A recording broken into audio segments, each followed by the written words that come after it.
Hello বন্ধুরা, good morning সবাইকে। কাল আমি বাড়ি এসেছি, আর বাড়ি আসা মানেই তো ভালো মন্দ খাবার থাকবেই। আর সেই মতোই সকাল সকাল মা বানিয়েছিল ডালপুরি আর সাথে ঘুগনি। আর বাড়িতে গেলে এই বাচ্চাগুলোর সাথেই আমার প্রায় সারাটা দিন কেটে যায়। আর এটা হলো আমার বাবার নিজের হাতে বানানো বাগান। এখানে ছোট বড় যা গাছ দেখতে পাচ্ছ সবগুলোই আমার বাবার হাতে লাগানো।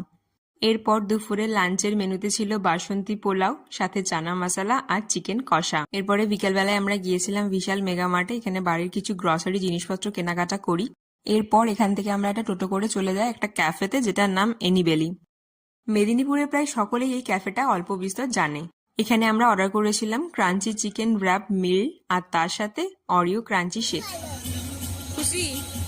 প্রত্যেকটা খাবারের টেস্ট ছিল খুবই ভালো। এই ক্যাফেটা নিয়ে আলাদা করে একটা ভিডিও আমার চ্যানেলে খুব তাড়াতাড়ি আসছে।